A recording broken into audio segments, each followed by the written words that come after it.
Back to Midday Kentucky, everyone. As I just said before the break, I'm over here at Clark Regional Medical Centre with Dr. Reynolds, and we're talking about colon cancer. Right. And where I'm at in my life, considering my father is dying of colon cancer. I wanted to ask you, which I think is really important, is what are the signs that I may have, or symptoms that I may have, that I should be checking at home? Sure. I think, there are a lot of things that you have to take very seriously. One of the bad things about colon cancer and many forms of cancer is there are not a lot of symptoms. But things that you might want to be aware of, a sudden change in your bowel pattern, diarrhea, and especially bleeding from your bottom. That is certainly something we have to take very seriously. Okay. All right. So I don't have any of those symptoms that I'm aware of. Maybe I should start checking as well.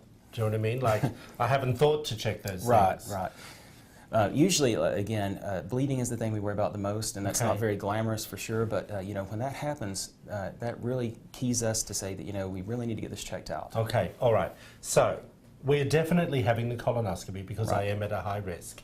What's the process? Talk me through. I believe there's a drink that I drink, or I have to prepare the body. Everyone's favorite part. Talk to me through that. So in order to prepare for a colonoscopy, your colon or the large bowel has to be clean. So you do drink a laxative type drink that flushes the stool from your colon. When? We typically do that the day and the night before. So I know what I have to do before the day. Now, I'm on the day. Right. What does the procedure look like, and what are you looking for?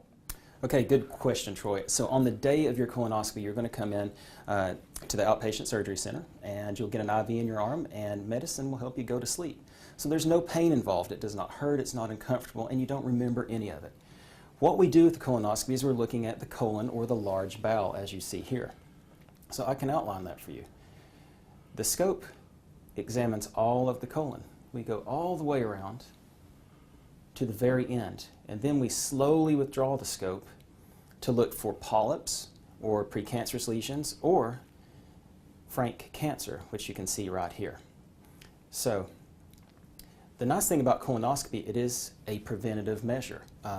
There are certain tests that detect colon cancer, but colonoscopy can also detect precancerous lesions.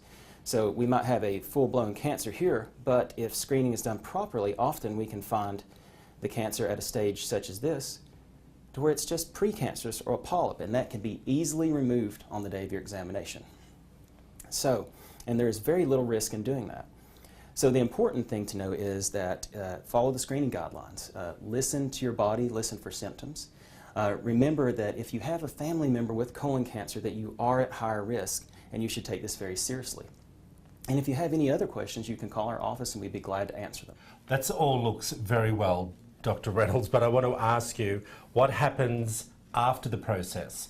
I've had the operation, then what? What happens if you find some polyps? Sure. So after your colonoscopy, we give you some time to wake up. If we found polyps or just small precancerous lesions, then there's nothing to worry about. We have removed them at that point. Okay. If there is something more worrisome like a cancer, then the day of the operation we'll set up CT scans to make sure the cancer is not anywhere else, and we'll make a referral to a surgeon who can remove the cancer. The good thing is that if it is detected at an early stage, it is very curable. Sometimes surgery itself is curative without chemotherapy or radiation. Okay. Oh, I didn't know that. Yes. All right. So what happens if I have the all clear? Then what? So with your family history, Troy, it'll be every 5 years that you should have a colonoscopy. Okay. However, if a normal person without family history is completely clear, they can wait up to 10 years. Really? That's that long? Yes. Wow.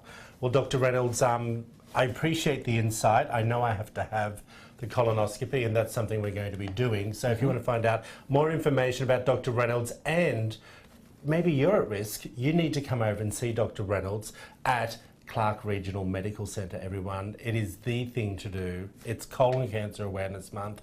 It's a difficult topic to have that conversation about, but all the information's up on the screen. We'll be right back after this short break, everyone.